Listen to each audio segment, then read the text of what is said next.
Welcome to the Who's Left podcast, a show about Indiana politics, history, and culture from an unapologetically leftist perspective. My name is Scott Aaron Rogers, and I'm recording from Bloomington. So, we're releasing this episode on the day before Thanksgiving, which means half the state is standing in a Kroger aisle trying to figure out what'll be more painful, the grocery bill or hours in close quarters with their MAGA relatives. We're in the middle of a real affordability crisis, not the polite economic indicators are mixed nonsense, but the lived reality of families watching food prices spike year after year, while their budgets remain more frozen than the bird you forgot to thaw. People talk about it constantly: groceries, childcare, rent, bills, the stuff that hits you long before you ever get to the politics. And that's exactly why today's guest makes so much sense for a Thanksgiving week episode. Natasha Baker teaches family and consumer sciences, home ec for those of us above a certain age, which means she spends her days teaching young people how to budget, how to plan, how to shop smart, how to stretch a dollar without snapping it, and how to build the life skills every household depends on. It's the practical, quietly heroic work that matters even more when everything keeps getting more expensive and families are stuck patching together solutions the state should be helping with. But Natasha isn't just teaching kids how to balance a household budget. She's running for Indiana State Senate District 22, where the policies shaping every household budget get made. And this is where excuse me. And this is where her perspective is vital. School economics are home economics. When the state guts public schools, parents feel it. When lawmakers shovel money into the school voucher boondoggle, families feel it. When Indiana lets the child care crisis fester, sky high costs, vanishing providers, and no plan to fix it, families feel it immediately and painfully. What happens in the classroom, in the school budget, in the broader education system, that all shows up in the grocery aisle and in the family checkbook. Natasha sits exactly at that intersection of home, school, and politics, where affordability, education, family well being, and real life collide. So today, we're talking about budgets, schools, and the systems that either lift families up or push them over the edge. And Natasha Baker has a lot to say about how Indiana could do better and why the stakes for Hoosier families are way too real for lawmakers to keep pretending otherwise. In the conversation you're about to hear, Natasha and I dig into what it actually looks like to teach family and consumer sciences in 2025. Everything from budgeting lessons that reveal how little a dollar buys anymore to the hands on work of helping kids build real world skills. We get into the shape of State Senate District 22, how she navigates the divide between Lafayette and deeply rural Carroll County, and why she believes rural voters are being left behind by policies crafted in Indianapolis. We also talk about the new diploma requirements, the school choice scam, the child care crisis, teacher morale, the eyes on education surveillance culture, and the very real economic consequences of Senate Bill 1's school funding cuts. And throughout, Natasha brings a perspective that you don't often hear in Indiana politics, the day to day reality of someone who sees exactly how state policy lands on students, families, and classrooms on the ground. Now, real quick, before we get to the interview, please consider supporting Who's Left with a paid subscription. This is an independent media project. I don't paywall content. I don't sell out to advertisers.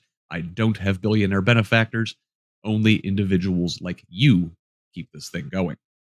I refuse to gatekeep valuable information in the middle of a political crisis, even to my own financial detriment. So please, if you find value in this work, please go to who'sleft.us and subscribe at the paid level. It's only $5 a month or $50 a year to help me write more, research more, and organize more.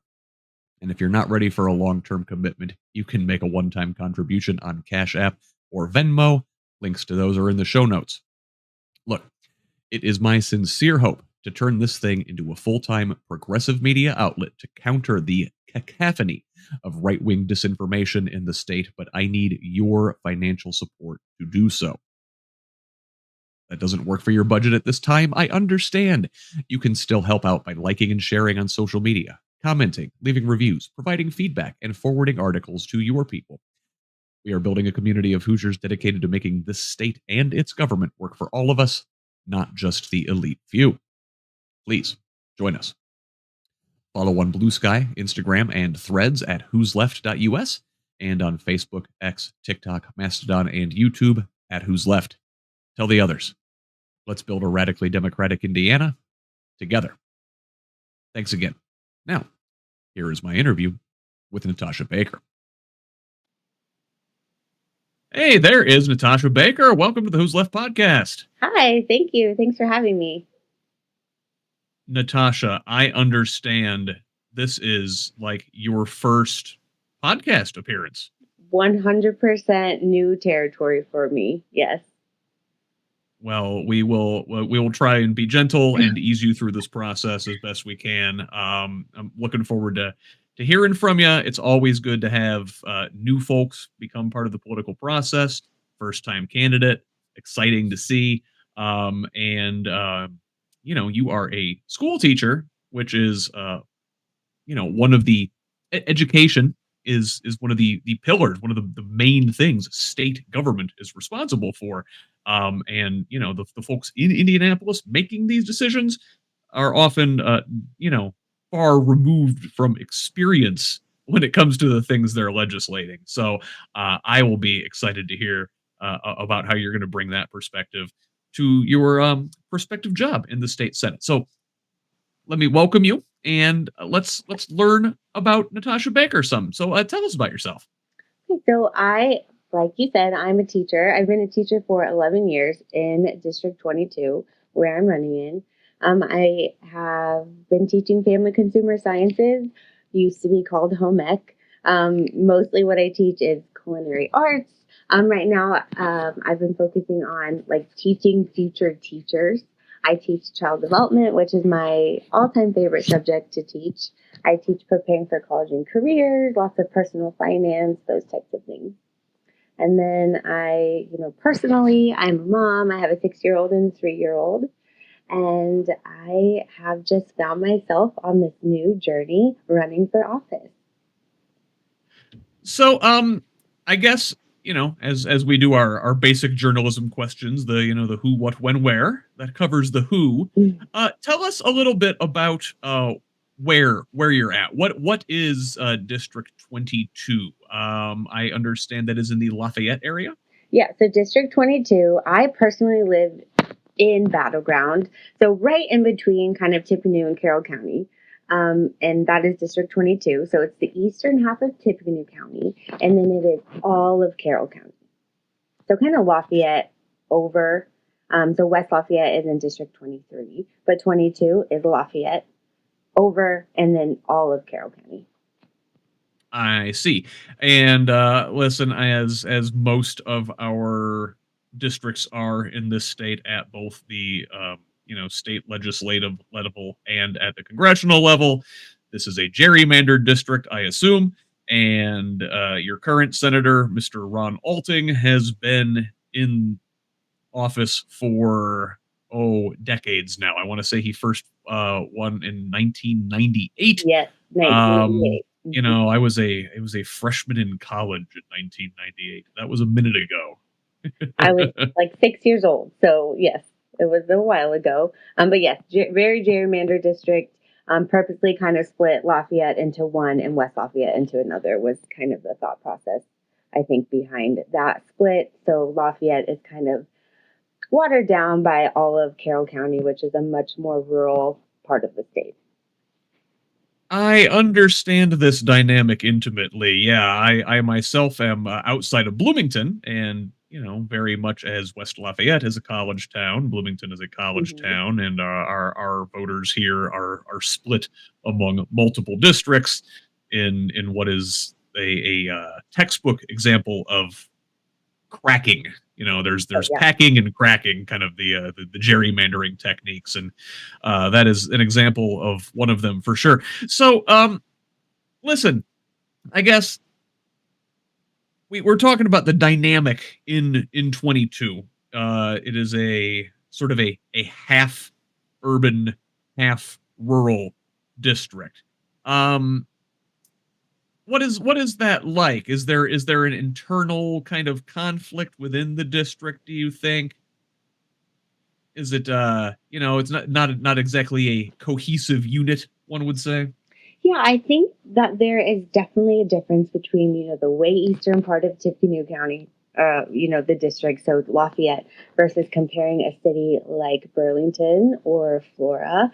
It is a different dynamic for sure, but I have been living in Tippecanoe County my entire life, and in and around Lafayette and West Lafayette, so I'm very familiar with that. And then I have a unique perspective because the town I teach at is in Carroll County. So a very, very rural, very rural town.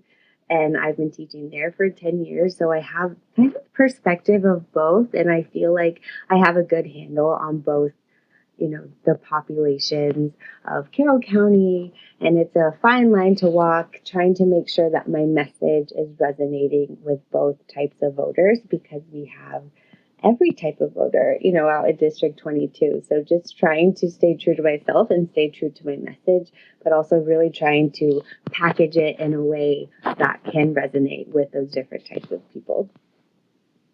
Yeah, and you went to Purdue I for did. college, so Yeah, you really are intimately familiar with that area.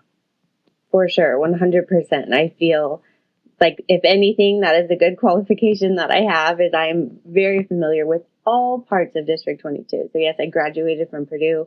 I graduated from Harrison, which is not quite in District 22, but almost. So that's the high school I went to. And then my first teaching job was at Lafayette Jeff, so within the more urban part of District 22. And then I have been in, my current school out in Carroll County for 10, 11 years now. But it really goes to show, like, just in that area, it runs the gamut. You've got, a population center. Lafayette's not a, giant city by any stretch, but it is a good sized city, and the largest in the probably about an hour each way, Mhm. I would say, and then you've got not in your district, but West Lafayette's right there. Like we said, we got that college town dynamic, the whole town versus gown dynamic that you get in college communities that we have here in Bloomington, and then you've got these far flung rural areas as well. So there is a bit of everything just right there. For sure. And it's not that far. So, I can drive 20 minutes from my house and be at Purdue, or I can drive 20 minutes from my house and be at my school and be surrounded by farm fields and tractors. And it definitely can be two different worlds. And you meet all different types of people and see all different types of people between both sides of the district. Does your district have like drive your tractor to school day? We have a day where we have this like show what $1 million worth of farm equipment looks like or something along those lines, and our parking lot is full of all sorts of farm equipment that day. So yeah. Yeah. It turns out $1 million of farm equipment is honestly not that impressive No, so much anymore. It doesn't go that far. it doesn't. So I don't think that they pick the most expensive ones to come out. So because we do have quite the spread, and maybe I'm wrong by the dollar amount, but it's look at all this farm equipment. This is how much it costs, kind of a day. So we have a day where our parking lot is quite full of tractors and all sorts of stuff. It's quite the investment, and that is an economic idea. I have a hard time wrapping myself around, honestly. Just the what goes into running a farm up front. And I don't know if they teach that in home ec in the schools. What do you think? Is that one on your So syllabus there? so I do not personally teach that in family consumer science, but we have in our school corporation we have an amazing ag program, and we have amazing FFA advisors who are in charge of that, and they do a great job. Our FFA chapters like consistently winning competitions where they're learning the economics of farming and seeds and judging. So we have a great FFA program and ag program at the school that I teach at. So that is definitely important in District 22 out in Carroll County. Maybe not so much at like the Lafayette schools. I mean, yeah, well, I mean, not necessarily, but a lot of the concepts translate for Mhm. sure. What you said you do culinary as part of your teaching there? Do you do that farm to table stuff, eh? Yeah, so this year, for the past 2 years, I've been teaching food science instead of culinary. But yeah, we do a lot of organic. We learn about like the history of food. So then how the food gets to the table in terms of, the Industrial Revolution and how that influenced it. And we go in and we talk about farming and farm processes and all the ways that we focus a lot on how food can be contaminated. But yeah, the overall process of getting the food to the grocery store. Oh, it's really fascinating stuff, and that like everybody understands that. Like the food that on your table, it comes from somewhere, and those communities in your area are very much the where a lot of that stuff comes from. You really see the whole cycle, the circle of life, the circle of food, as it were. Yeah, for sure. Mhm. So we sort of got the easy W's out of the way with the who, what, when, where. But let's talk about the why of why you are entering your hat into the ring, running for public office, running for state senate. Um, that's a big jump, first time candidate going right for, listen, state senate's not the big leagues per Mhm. se. It's Mhm. not like you're going for the US Senate right off the bat, but you know, it's a jump from say town council or township Yeah. trustee or something. Why is state senate the race that you eyeballed when you decided I need to get into politics? So looking when I first, I think I'm similar to everyone right now, kind of every progressive voice in terms of I'm just unhappy with kind of the way that things are going. And I spent a lot of time this summer thinking of, over summer break. I had a lot of time to look at the news and just get really uncomfortable with this idea that in District 22, many times a lot of the conservative voices do go unopposed when it's time to vote. And I came from a conservative family, so I am from, like I said, Tippecanoe County, but northern Tippecanoe County. My grandparents are in White County, so rural place, very conservative family, conservative background, and I was always the odd one out for sure.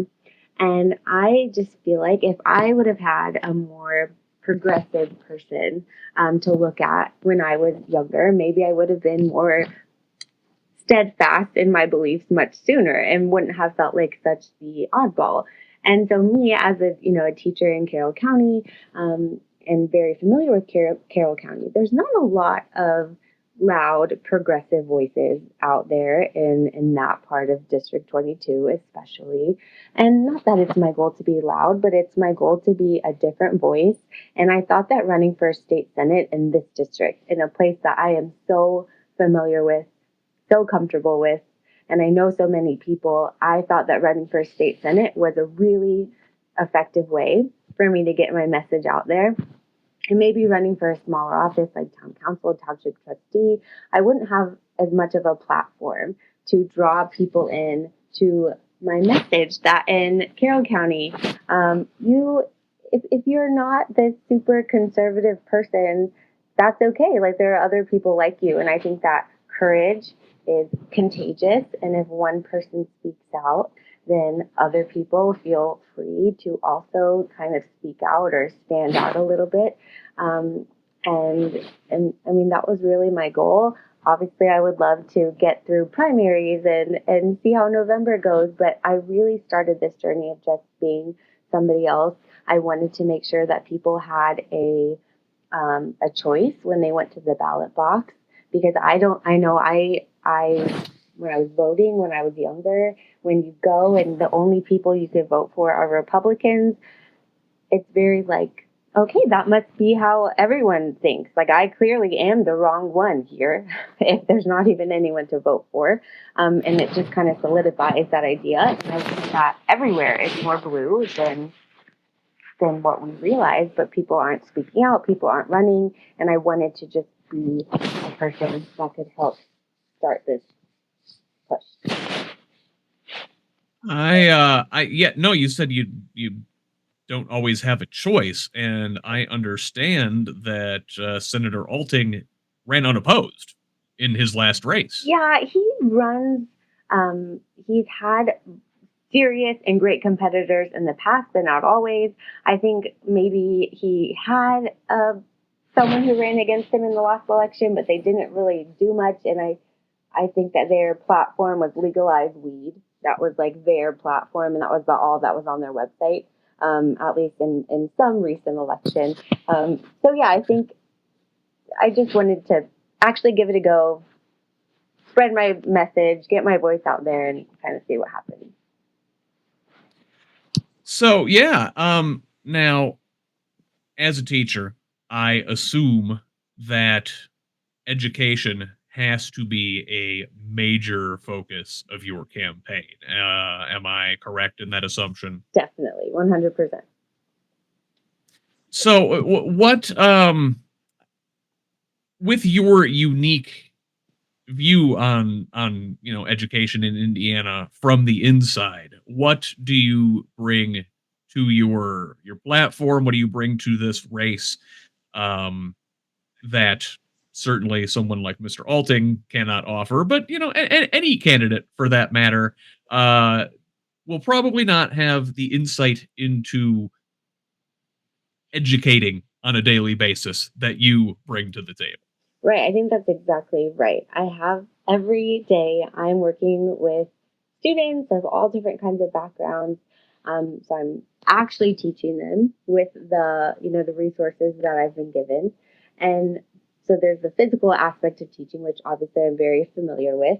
But then there's also that the boots on the ground kind of the policy decisions as they drink like as they kind of come down the pipeline. Like I'm at the bottom having to enact these new diplomas on a short notice. And especially our newest diploma that is just kind of rolling out has a lot of like we have students are being encouraged to get all these kind of like enrollment seals, enlistment seals, and these work requirements. And we as teachers are left to figure out how to make sure students have the opportunities to earn those requirements necessary at the same time that we are getting funding cut because of SB1. So I feel like teachers have a position to see how it all comes together. So I'm asked to do this new diploma while my funding is getting cut and you are complaining about the lack of skilled workers. That comes from the top a lot. Governor on down, that we don't have enough skilled workers in our state, but let's cut public education funding and let's give them a new diploma to mess with all at the same time.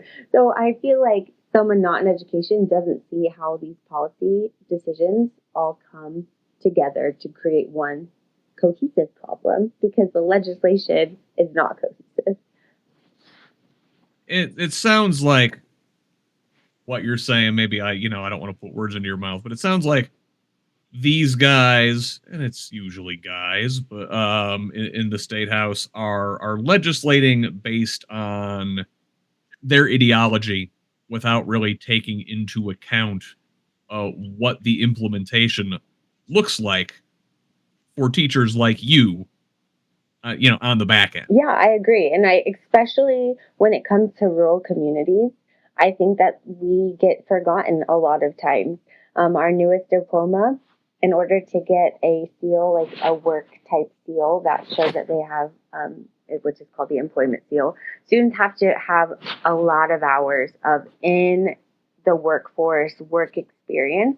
In a place where I teach in Carroll County, our town doesn't have the businesses, the local businesses to support that many students going out into the workforce.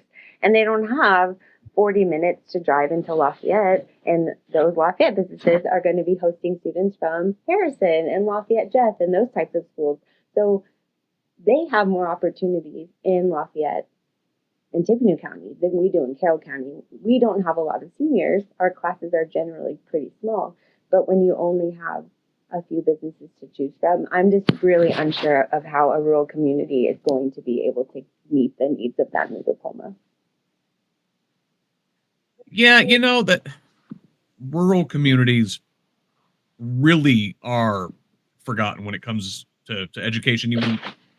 We talk a lot in this space about the vouchers, what they call school Oh yeah. choice, right? Mhm. Which is essentially taking public money and giving it to the unaccountable private charter schools, or in my opinion, even worse, these religious schools, which could be teaching God knows what. We see what goes on in Lieutenant Governor Beckwith's church.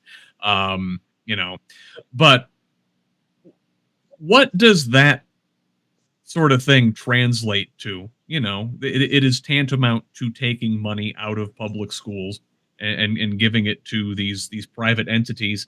Well, in rural communities like yours, school choice, theoretically, I guess, great. Um, in dispersed communities, there is no choice. Yeah, we don't. Public There's schools no. are the only Yeah, option. there are no private schools in Carroll County. Like there is no choice. Like you're going to public school, or you're going to have to drive quite a bit of ways into maybe Kokomo or Lafayette to find a private school to go to. But I mean, Carroll County's tax dollars, they're still going to fund these school vouchers that no one in our community, for the most part, is benefiting from. So yeah, that's not something that they take in rural communities when they make these kind of policy decisions. Yeah, because you're absolutely right. There is not a school choice in Carroll County, and it takes money out of our public schools to send them to private schools who can turn away any student. They can expel students and keep their tuition money, and then they have to go to a public school, and that public school is not getting money for that student. So really, school choice, everyone loses out unless you're the student going to the private school. How do you message that? Like, how do you talk to voters about this? I mean, in rural areas, in what are typically conservative areas, we've typically supported Mm-hmm. Republicans, but it is the Republican policy, school choice, that has taken money out of your public schools and given them to, again, uh, private schools, charter schools that aren't serving your communities. Uh, how do you talk to folks about that when they have that Republican brand loyalty? I think it's easier, actually, for me to speak about it to somebody in Carroll County because you can use the angle that you just gave, where you can say no one in this community is benefiting from this voucher, and it's a very tangible thing. We don't have a school choice here, so even if you wanted to use this voucher money, where are you going to send your child unless you want to cart them all the way to Lafayette every day, twice a day? So I think in that way, it is a little easier to talk about it. I find it harder to actually speak to people in Lafayette about school choice because they do have the choice, or especially Hmm. people who benefit from it. They use vouchers. How do you sell the idea that vouchers are hurting public schools when they are benefiting from the voucher? So I actually find it harder to speak about it in a place that has school choice because the angle is a little harder to pitch. Are the private and religious schools in your area serving students well? And I guess, how do we know? Right. How do we know? Um, Everyone I know, I can say that they typically enjoy their religious schools that they go to because they are of that religion, and so it makes sense for them to go there. But I mean, my children are not. We are not Catholic, so sending my kids to a private Catholic school, just I never considered it. They go to public school like everybody else. But yeah, how do we know? I think that's the tricky thing. They're not necessarily being tracked, or the standards aren't the same, but our public money is going to them. And I find that to be troubling, you know? how do we know? Exactly like you're saying. I don't know. How do we know if they're doing what we need them to do? If they're getting public money, there does need to be more oversight if they're going to receive these these dollars from taxpayers. I mean, I'm a teacher. I know all of the testing and the state, the DOE, what they're doing as a CTE teacher. I have to do a lot of surveys to show that I am doing everything in my program that I should be doing. And I'm attending meetings to kind of prove to the DOE that our programs are up to standard because we get public tax monies and we get federal tax money, the Perkins grants and those kinds of things. But yeah, at a place like a private school, that oversight is not there, yet they are receiving tax dollars just like we're receiving tax dollars. We talk about the vouchers as sort of one plank in a overall larger Republican war on public education.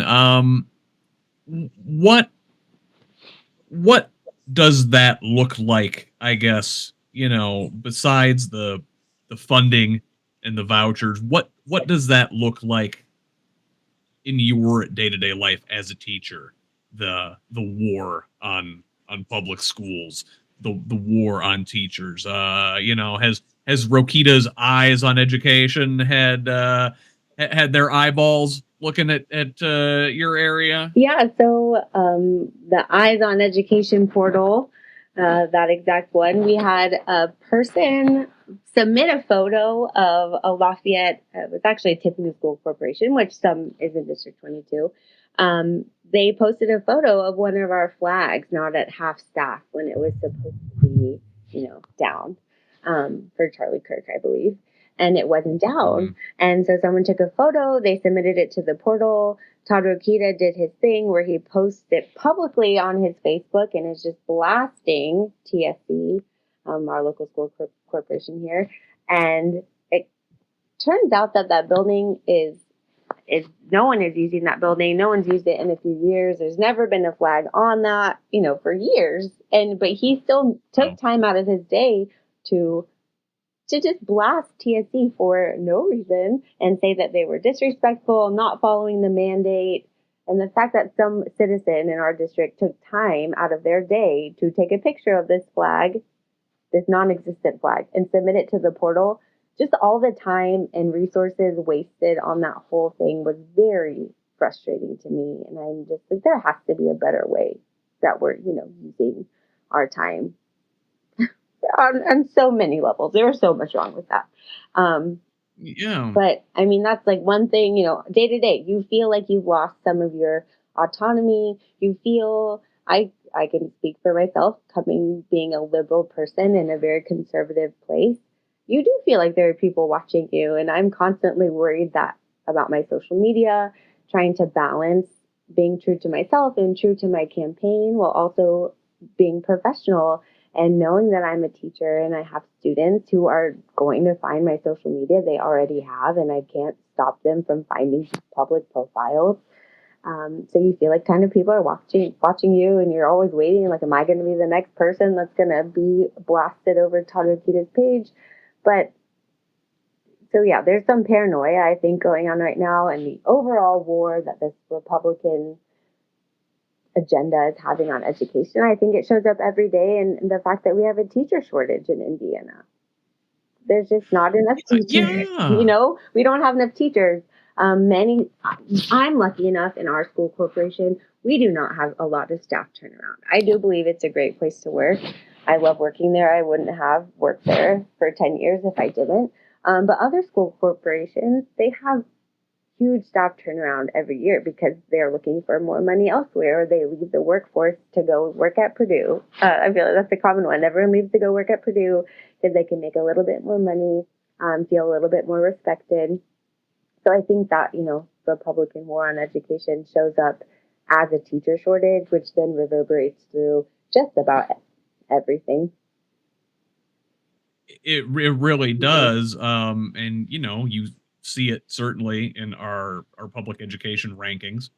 We used to be, I don't know if we were at the top, but we were, top half of the middle of the pack, Hmm. which certainly better than in the 40s, where I think our education rankings are now for the state, and that's one of these downstream effects of the Republican ideology, right? Privatize everything, religiosity everywhere. The religion of religion certainly, and also the religion of capitalism, and so sometimes they go together and sometimes they're apart, but both of them, I guess, are contraindicated um, by public schools. That attacks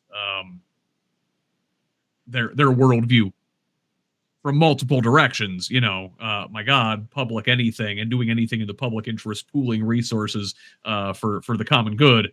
Oh God, that's scary. That's socialism. Um, what other kind of indignities do Republican state house policies look like for teachers in their day to day planning? I think a lot of it comes down to like morale.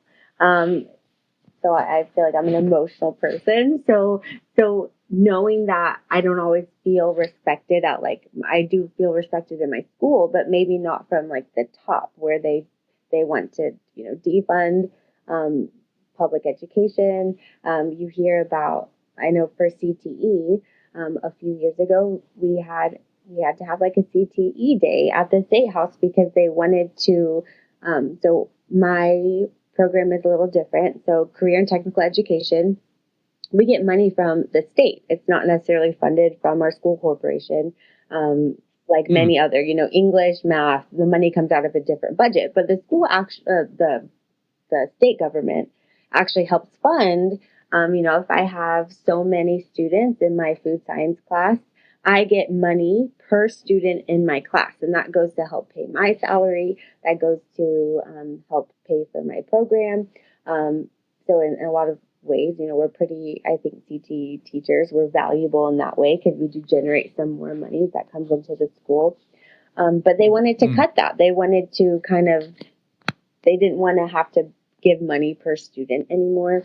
And so, but then they talk about needing skilled workers and they talk about the importance of making sure students are ready for the workforce.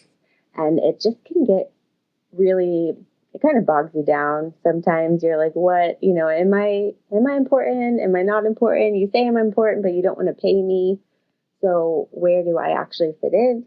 How does my program fit in? And just I think teachers want to feel respected. A lot of us, like myself, we have master's degrees and we want to feel like we are making a difference, which is why most of us got into teaching in the first place. But we also want to feel like professionals and that things aren't going to change every 4 years. We've gone through 3 diplomas now in just the past not very long at all. I have 3 different diploma tracks in students right now. So I teach grades 8 through 12. And I think there's 3 different diplomas happening all at the same time. I would hate to be a guidance counselor. I cannot imagine how they feel, the ones trying to track all the diplomas. Um, so just, it can just, it get exhausting. You're trying to plan for 6 classes a day and you're trying to plan in the future. What is that going to look like? And so I think it hurts morale, and I think that's why a lot of teachers leave the workforce. Yeah. Um, you speak to the morale of your comrades, your fellow teachers. What about your students? What's their morale like right now? What's it like growing up, being a teenager, being a middle school or high schooler in 2025? Right now, everything is 6, 7. That is a true thing. Like that's really everyday life for me right now. But I think for them, I think it's an interesting time. So I believe that a lot of parents get more uninvested in their child's education as the years go by. I've noticed that in the past 10 years that I've been teaching. So I think that today's students are much more independent and have to keep themselves on track more than maybe the average student did when I was in high school. I think that they're balancing um, this year, I can definitely say that I hear more political talk from my students, kind of in passing. They're aware of kind of the crazy stuff that's going on, and they have strong opinions about it, one way or the other. Um, so they're aware that things are kind of up in arms right now, and they're trying to balance social media. I think that's a huge thing for students today that I didn't have. I mean, I think I got Facebook when I was in like seventh grade, but I didn't have a phone where it's attached to me, all the time. But so they have Mm-hmm. Snapchat going on constantly. So they have all of this information that we did not have, when we were in high school. And there's political information on there. There's that's right and wrong. There is, I think, yeah, misinformation is a big one. They also now we have AI, they have ChatGPT, and so they have all of this technology that is completely impacting their educational experience in a way that I'm not even that old. I can't even begin to like understand how they are feeling about it, but it has to be crazy for them as well, going through education at a time where we have social media and AI all just coming to a head all at the same time.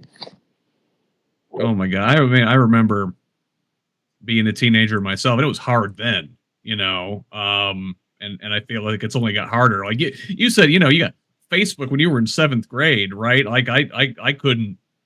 We didn't have Facebook when I Yeah. was in seventh grade. We didn't even have the internet when I was in seventh grade.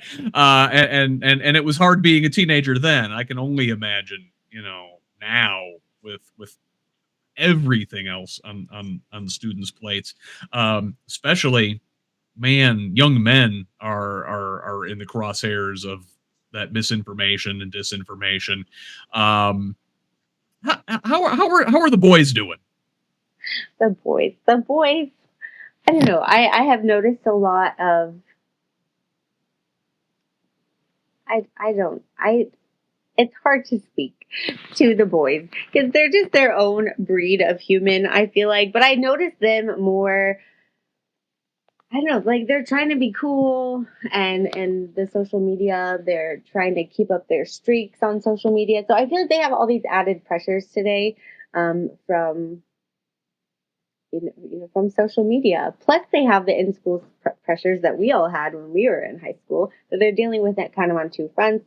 And then in my conservative school, with everything that happened with Charlie Kirk, I have noticed, now students are starting to speak out more, for one position or another, especially the boys. I don't know why. I'm not sure, but they seem to be more involved in the political discourse, which I actually think is a great thing. I think it's great that more people are getting involved, and I've noticed the boys especially have been more interested and wanting to know with what is going on with current events. But yeah, boys, I think they're hard because they feel like they have to grow up really fast, but at the same time, 15-year-old kid is just a kid. But social media can sometimes make them feel like they need to be a little bit older than that. So Oh, and let me tell you, listen, as a guy, I think I was an angsty 15-year-old boy well into my 30s. I I can only imagine the pressures now, and everything's so much more difficult. And yeah, very much the disinformation machine is targeted at young men. right. The powers that be, as it were, really want our young men radicalized. I think it serves them well. Now, your particular area that you teach is a little more hands on. How is the AI reaching its tentacles into um you know the again, correct me again, I keep wanting to say home ec because I am an old man, but what is the proper term? Is the AI reaching into your Yeah, classroom? so Family Consumer Sciences is what we're calling it Thank you. currently. FCS, FACS, something like that. I don't see it as much. Yes, because we have lots of hands-on activities. We're cooking in the kitchen, whatever. But I feel like as a teacher, for me, because I teach high schoolers and junior high kids, I know when they're using AI, like I know that you don't know what the words, you know, what these words mean. Like you've never used this word. So I think I they want to use it and they try to use it, but it is pretty easy to catch on when they're using, these types of things. But I feel like in the next few years it's going to be even bigger, right? But as of right now, from mine, I don't teach English or something, but because I'm not writing essays and they're not writing these long paragraphs super frequently, um, it's not as big of a deal for me yet. But I can see that it will be. I can see how, taking a picture of your worksheet and it's spitting out all the answers for you. I'm sure that happens already, but it's going to be more common. And I'm not looking forward to those days at all. And the AI is not going to bake your snickerdoodles, and it's not going to raise your egg. Right. So I think at least in that, I will always know. I will always know because the AI won't be able to do their kitchen work for them or take care of, their babies that they have to take home. So I will always have that. So I'm thankful that I don't have a class where AI could potentially do their whole thing for them. I think maybe every subject is going to have to get creative with making sure students aren't using AI. I know college classes now, when you take a test, like if you're doing a test online, you have to film yourself from behind taking the online test so they know that you're not cheating and using AI. So I can see public schools having to do similar things, which I'm not looking forward to. It just sounds like another hoop to jump through. But yeah, students are smart. They're smarter than we are when it comes to those kinds of things. So Yeah, and listen, I tell you, myself, I I try to use AI for certain things, just for like automating routine tasks that I have to do as a content creator, and I don't know. I don't think it's nearly as good as a lot of folks think it is. It's not nearly as capable. I think I wind up teaching myself more about the process by fact checking well, the yeah, right, AI. exactly. And students don't. Yeah. Students do not fact check their AI, so that's another way that you know that it's wrong because it'll contradict itself all in about 3 sentences. So they're not that savvy. They don't fact check themselves. Well, I guess, yeah. I hope for all of our sake that AI stays kind of as mediocre as it is. I don't want it to get much better.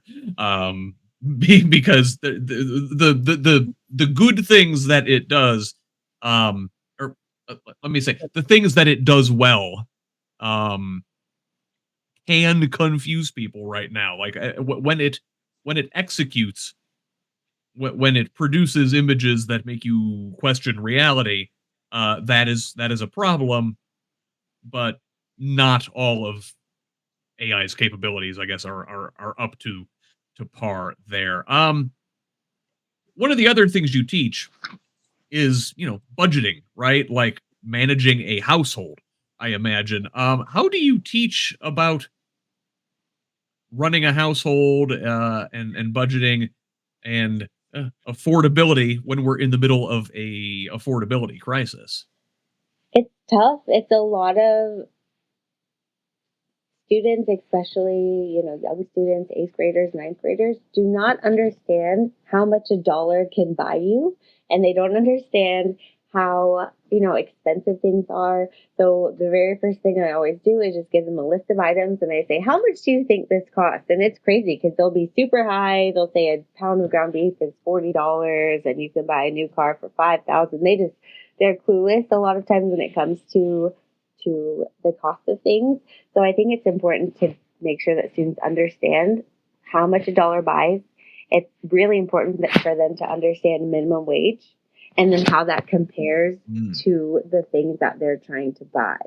In Indiana, with $1,000, if you work minimum wage and you brought home a paycheck, it's like $1,000 a month. So I did an activity with students where they had to have $1,000 a month. It's like, can you live on this? Where are you going to live? What car are you going to drive? And that's really eye opening, for students and talking about, So 725 is not enough money to live on. Um, and trying to get students to understand that you have to have a job that pays more than minimum wage, and then kind of me as a candidate putting that hat on, it opened my eyes too to this affordability crisis. And it cost me $2,000 a month in Indiana for the average apartment, um, to have a car and to buy groceries. That's $2,000 a month, at the minimum. And that's just for those three things. And I tried to tell students that, and I'm like, but on minimum wage, you're bringing home $1,000 a month. So clearly something is not adding up here. And so as a candidate, that would be something that I would focus on, is that this minimum wage, we don't pay everyone in Indiana a living wage by any means. And I think that we need to work on raising it up to a place where everyone doesn't have to work three jobs. No one should have to work three jobs. And whenever I talk about minimum wage, I always have that person pipe in the comments and they say, well, I worked three jobs when my kids were young, and that's how I made things work. Why aren't people working that hard today? And I'm like, sorry, Karen, like, you probably can qualify for SNAP too. Like, I don't understand. I'm like, I'm sorry, like, you shouldn't have to work three jobs. That's the point that we're trying to make. But that's also the point I try to get across to students is obviously I don't talk to them about that, but I talk to them about the average cost of things versus how much you make, what kind of job it's going to take you to get the things that you want. Is there one thing that really kind of makes it clear to students, like when they're doing this exercise and they're working on a budget themselves, or do they sort of hit the wall and they're like, oh man, like, now I get it, now I see the value of a I dollar? think when they're budgeting and I have them take money, they kind of get to pick. They actually literally have a budget sheet, and I give them beans, and they have to budget these beans into the right categories. And I think that really makes them understand, because when they're having to like take the beans out of the internet or the cell phone category in order to pay for health insurance, I think that makes them realize, maybe things do cost a little bit more than what I thought, if I actually want to have all the things in my life that I'm wanting to budget for. So that, seeing it on paper, seeing it out, all the things. I'm in eighth grade. They don't think about having to pay for renter's insurance or health insurance, having a car. It's not just having a car. You have to get it like, maintenance. You have to do maintenance on it and pay for gas. And so having it on paper, seeing it there with the minimum amount of beans really opens their eyes, I think. um Now, what about you personally? I mean, obviously, um I think in general our teachers are criminally underpaid. What puts the squeeze on you financially as a teacher? I mean, I know a lot of times uh, educators are responsible for buying a lot of the classes supplies themselves. Yeah. Fortunately, I have a school that pays for like my groceries for cooking labs, and I have plenty of money for that. But if you want to do a fun activity with Play-Doh, like, well, you're going to have to buy that Play-Doh, and I can speak kind of as a teacher. For me, one of the main reasons, besides that I like being a teacher, like, don't get me wrong, I do love it, but I'm the health insurance provider for my family.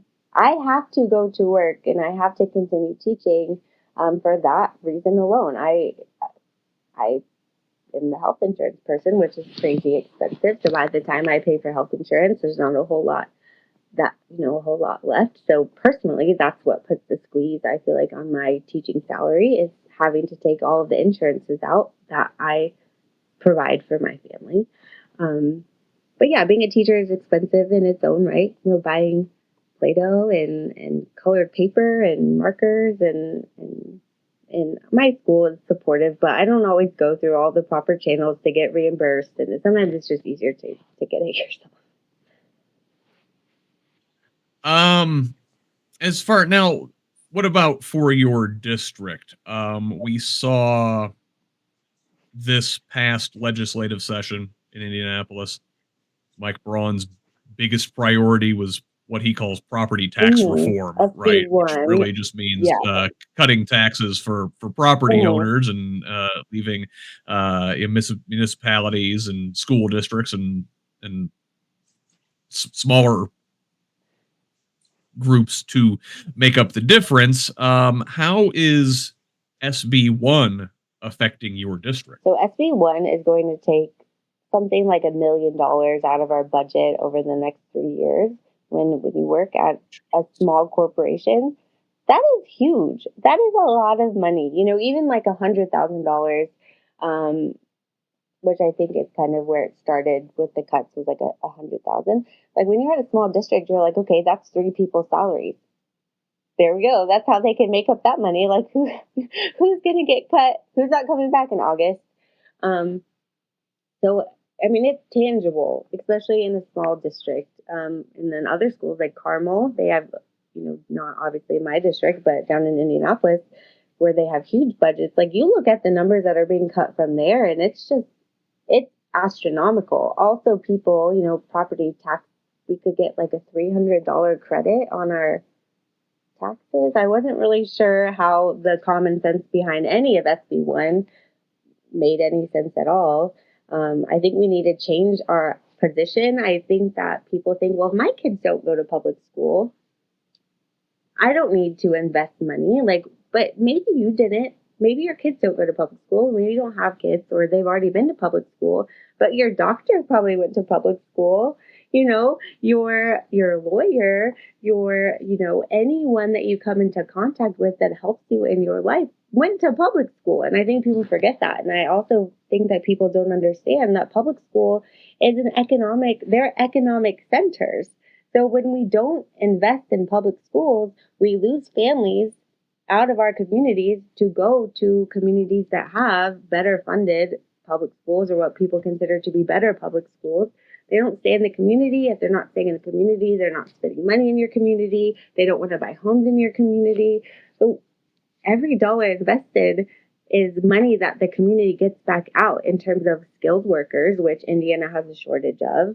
You get money because people stay in your community, they spend money, they work in your community, they buy houses in your community, and people forget that public schools are the center of all of that. And if we don't invest, like people leave, and that is a big deal. You said a very important word there a couple times, and it was Mhm. invest. We only think of public services, we think of things like education as a cost, as a drag, and not as an investment in our future.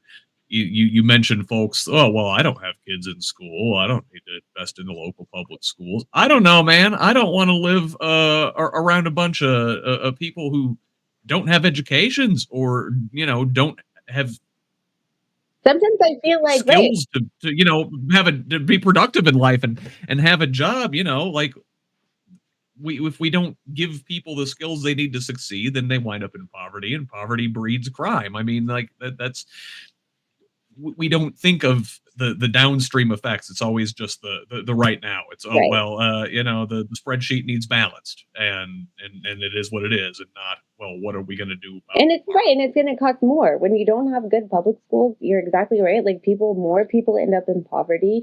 Poverty costs the state money in terms of these SNAP benefits that conservatives really seem to hate here recently, and it costs money to house people, and it costs money, and it takes less money just to educate them. I think the same thing can be said. I love what New Mexico just did with offering universal childcare to everybody. That is amazing. And people are like, well, I don't have kids. I do not want my tax dollars to pay for someone else's childcare when I don't have kids or I paid for mine. I hear that a lot. They're like, well, I had to pay for my kids' childcare. I don't want to pay for yours.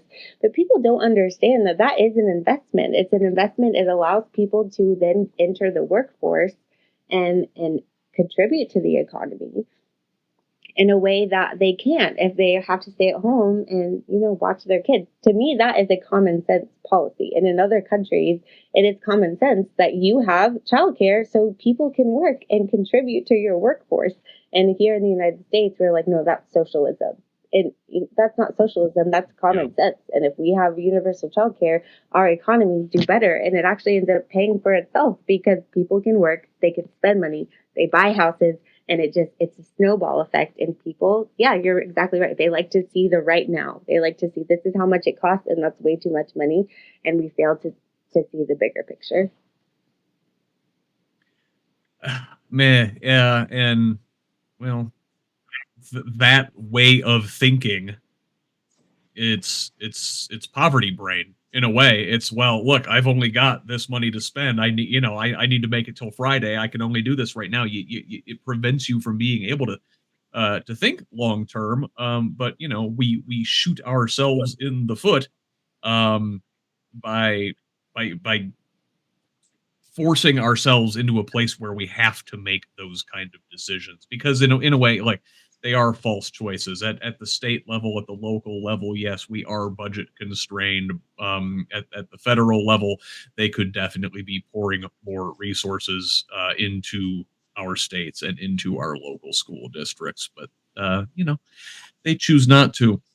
Listen, we're coming up on an hour here, so I don't want to keep you all night. I want to let you go. It's been a good chance to get to meet you a little bit, learn about you, who you are, what your motivations are, learn a little bit about the why, and I hope we get a chance to have you back on the show in the coming months to talk about the how. Yeah, great. That would be great. So I guess before we sign off for now, tell folks where they can find more information about you, about your campaign, maybe where they could, donate their time, talent, or treasure to help you out. Yeah, so you can find me on Facebook. My Facebook page is Natasha Baker for Indiana Senate District 22. And that's where I'm posting all of my information about my campaign events, just kind of, what's going on with me, volunteer opportunities.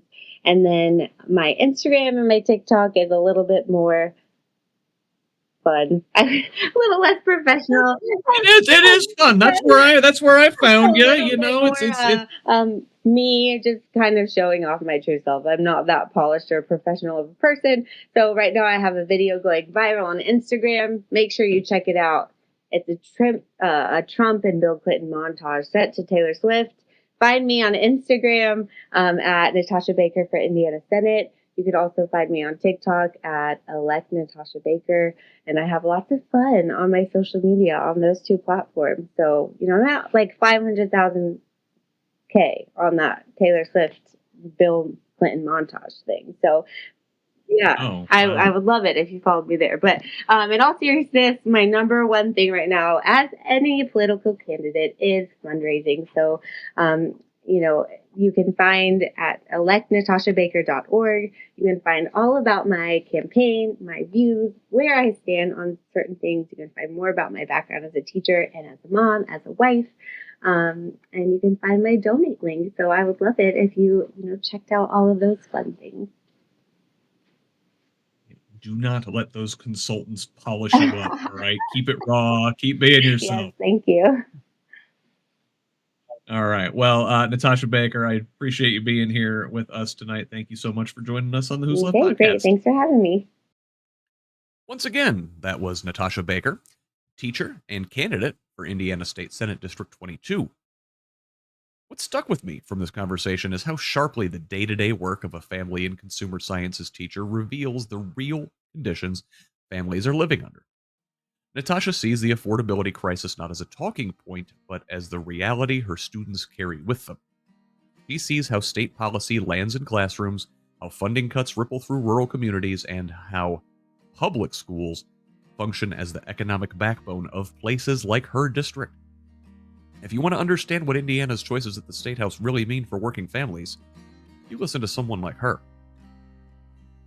But if you want to listen to a certain leftist curmudgeon bring together a couple of friends to rant about the weekend news from across Indiana and beyond, then you should tune into Who's Left This Week, which is now streaming exclusively on our own channels, YouTube, Facebook Live, and of course, at whosleft.us. Indiana's most thorough weekend morning news and politics show is a lot of fun if you can call following the news in this timeline fun. My panel and I go around the corn to cover all the week's top Indiana news stories and look at U.S. and international happenings through a Hoosier lens. I hope to see you there in the comments, but if you can't make it live, the program will be available for download later Sunday afternoon. This week, looks like Indiana Republicans might take yet another stab at stealing 2 congressional seats after all. Join us to talk all about it. Thanks again to Natasha for this interview, for her work teaching the next generation, and for putting herself out there as a candidate in this environment. And thank you for listening. One last reminder to please consider contributing to this project with a paid subscription at whosleft.us, where you will find my entire archive. I rely solely on the generosity of kind patrons like you to make this information available for free to everybody.